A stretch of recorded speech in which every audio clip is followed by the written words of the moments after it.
Police probe underway into deadly bus crash in Shamshui-po. Laws may change in wake of lead water scandal.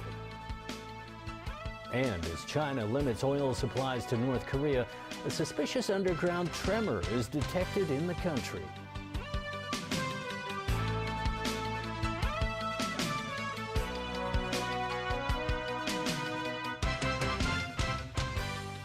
Good evening. Police are looking to see whether negligence was a factor in yesterday's bus crash in Shamshui-po, which left 3 people dead. 15 people remain in hospital, with 1 in critical condition, while another 6 are in serious condition. Our Kayla Bloom reports. The incident happened at around 6:30 p.m. yesterday at the intersection of Chengshaowan Road and Yanchao Street.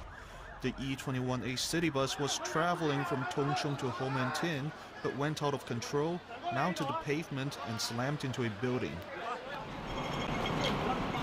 Flowers were laid at the site of the crash today.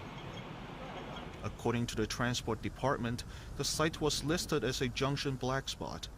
This means that at least 9 accidents involving injuries or 6 accidents involving pedestrian injuries occurred at the site over the past year. As for the damaged bus, it was towed to the Police Vehicle Detention and Examination Center in Kowloon Bay. Police suspect the bus driver failed to stop in time for the traffic light. The police chief says investigators will try to see if any negligence was involved. Officers have already asked the bus company for a copy of the footage taken by the onboard camera. The E21A is a long-haul route with a total traveling time of around 1 hour and 15 minutes. A passenger taking the route today said he would sit on the lower deck as he believes it's safer. City bus management team went to different hospitals today to visit the injured. They admitted that the bus company is short on drivers. However, management noted that the driver had more than 10 hours of rest before he started his shift. This is in accordance with the Transport Department's guidelines. Bus frequencies will also be reduced if the company is severely understaffed.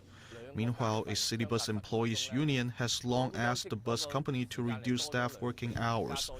The union's head, Hui Han Kit, says they demanded to have their working time reduced from 14 to 12 hours, but both the department and the bus company have refused their demand.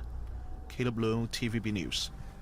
Authorities are trying to rebuild public confidence in tap water by amending existing laws.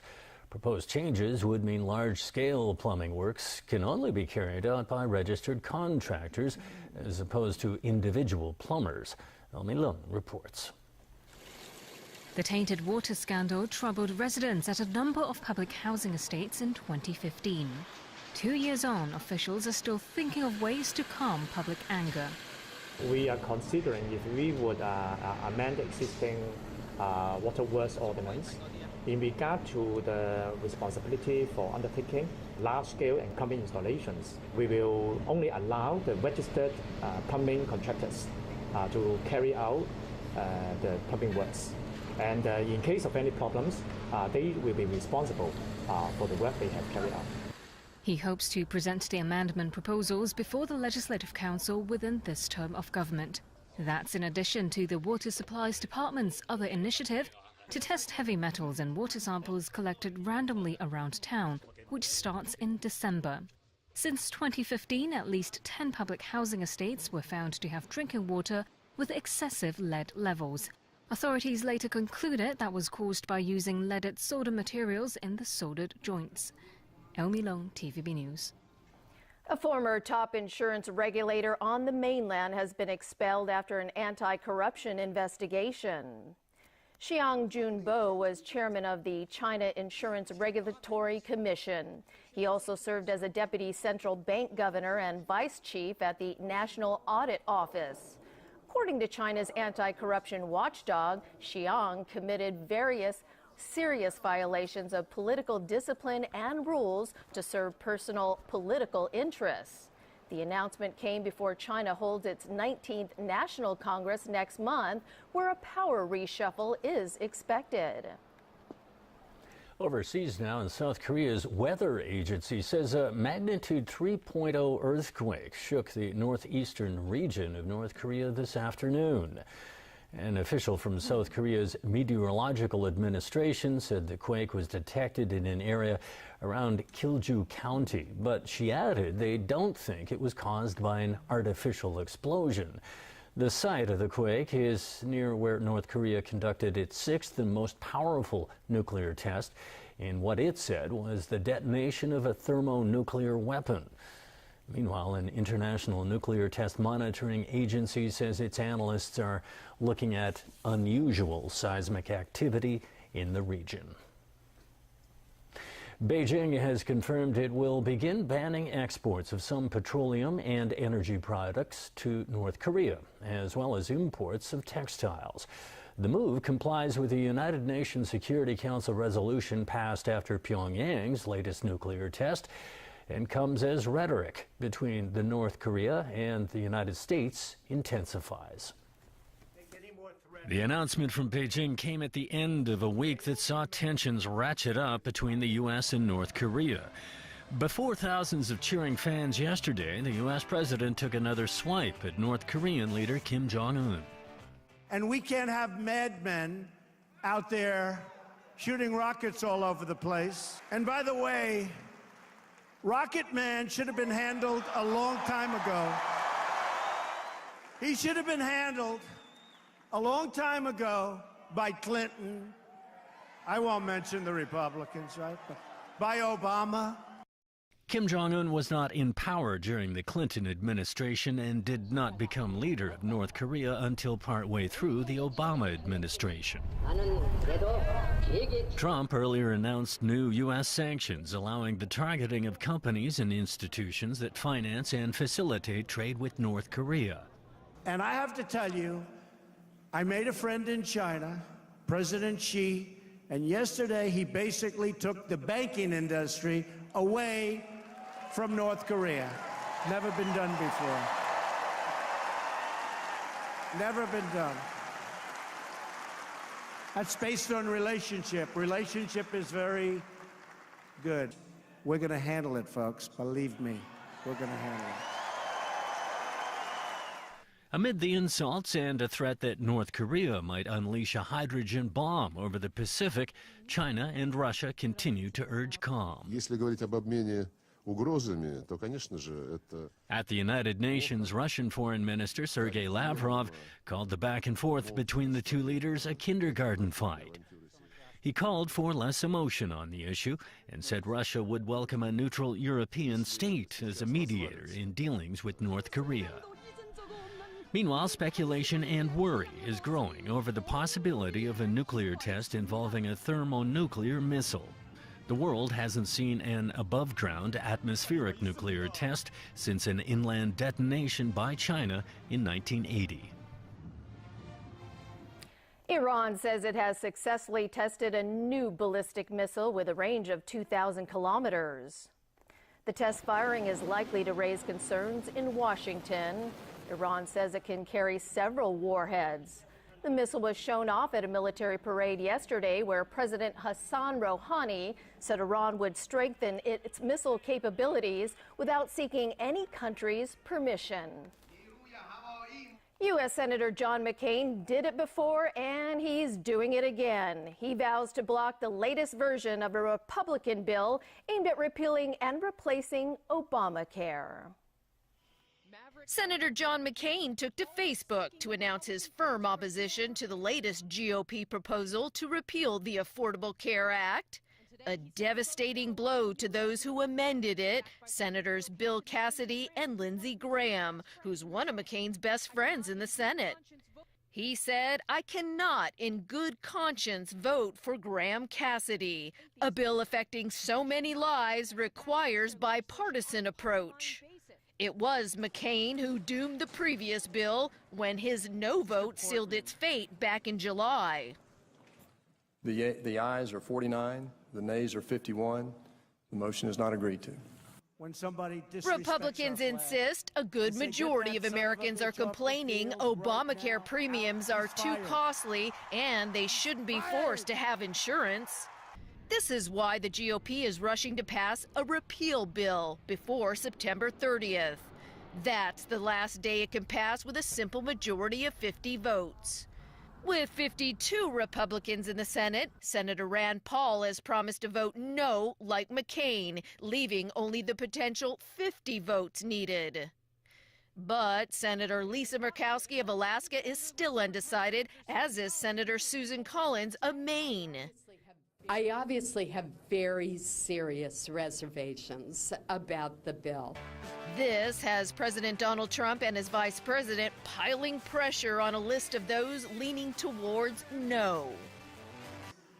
They gave me a list of 10 people that were absolute no's. These are 10 Republican senators. Now, John McCain's list. John McCain was not on the list, so that was a totally unexpected thing. Terrible. John McCain, if you look at his campaign, his last campaign, was all about repeal and replace, repeal and replace. So he decided to do something different, and that's fine. And I say we still have a chance to, we're going to do it eventually. A vote against Graham Cassidy is a vote to save Obamacare. Meantime, one senator is praising McCain because he's pushing a Medicare for All plan. Now is the time to get it done. Thank you, John McCain. And our job is to continue to make sure that the Republicans do not get the 50 votes they need. Polls have closed in New Zealand's national elections. It's shaping up to be a close race between Conservative Prime Minister Bill English and Liberal challenger Jacinda Ardern. Early results show English's National Party a little ahead of Ardern's Labour Party. Ardern, who is 37, has enjoyed a remarkable surge in popularity since taking over as opposition leader last month. Under New Zealand's proportional voting system, large parties typically must form alliances with smaller parties in order to govern. With a chance of no clear winner tonight, the parties might have to bargain to form a coalition. Still ahead in tonight's news. UK Prime Minister spells out her vision for Brexit. Plight of World War II comfort women recognized by California. And budding young scientists show off their creations at local expo.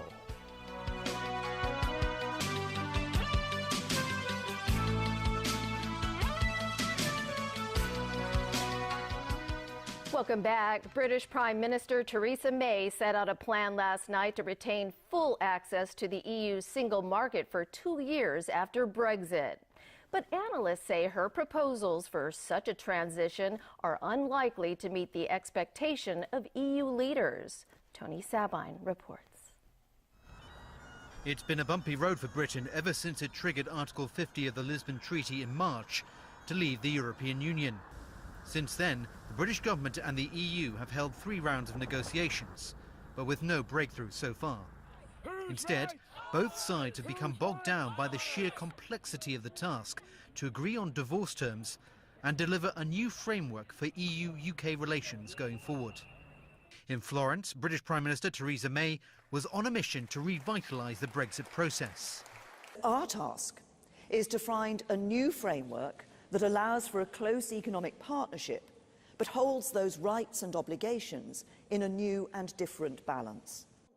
She suggested a 2-year transition period after the UK leaves, to give certainty to businesses, citizens and governments, and help everyone adjust to the new reality. A period of implementation would be in our mutual interest. And that is why I am proposing that there should be such a period after the UK leaves the EU. During the implementation period, access to one another's markets should continue on current terms. During the implementation period, people will continue to be able to come and live and work in the UK, but there will be a registration system, an essential preparation for the new regime. May promised the UK would continue paying into the EU budget during the transition, but didn't say how much. I do not want our partners to fear that they will need to pay more or receive less over the remainder of the current budget plan as a result of our decision to leave. The UK will honour commitments we have made during the period of our membership. Finally, the Prime Minister stressed that EU citizens would always be welcome to work and live in the UK. We value you and we thank you for your contribution to our national life. And it has been and remains one of my first goals in this negotiation, to ensure that you can carry on living your lives as before. Reaction was mixed, with some welcoming May's efforts, while others saying she offered nothing new. There was an expectation that more would be said, that more signals of concessions would be coming. So I would guess that in the end this just cements the view of EU leaders that the UK is no longer able to come to a coherent position on Brexit. The EU's chief Brexit negotiator, Michel Barnier, was more diplomatic, saying May's speech showed a constructive spirit, but there needed to be a precise negotiating position for real progress to be made. Tony Sabine, TVB News. Shootouts have erupted in several areas of Rio de Janeiro, with rival drug gangs rampaging through the streets and shooting up buildings. Brazil deployed soldiers to the areas as authorities shut roads and closed schools. Brazil's defense minister says close to 1,000 troops are being deployed around the perimeter in Rio's largest slum, where some of the most intense battles are taking place. Murders in Rio have jumped 11% in the first 5 months of this year compared to the same period last year. To San Francisco, where a monument was dedicated to the comfort women of World War II. The memorial depicts 3 women from China, Korea, and the Philippines holding hands. The statue honors those who were forced into prostitution in Japanese wartime military brothels. A separate statue depicts Grandma Haksun Kim looking at the 3 women. Kim testified in 1991 about being a comfort woman. Historians say tens of thousands of women throughout Asia were forced into prostitution. Japan apologized in 2015 and promised to donate $9 million to help victims. Still, the issue remains a sore subject. Back locally, 2 former government officials have expressed interest in a seat at the Central and Western District Council. A by-election for the Peak constituency will be held on November 26th. New People's Party lawmaker and former security chief Regina Ip says she resides in the constituency and knows the area well. Meanwhile, the Liberal Party's Jeremy Young has also expressed an interest in the seat. Young is a former political assistant to the Secretary for Education. The seat was vacated after Joseph Chan resigned from the council to join the government. Newly appointed director of the central government's liaison office, Wang Jimin, has promised to fully implement Beijing's policy on Hong Kong. He also pledged to adhere to the Constitution and the Basic Law. The liaison office posted a photo on its website of its former and current heads shaking hands. Former liaison office director Zheng Xiaoming was confirmed yesterday as the new head of Hong Kong and Macau Affairs Office. Wang is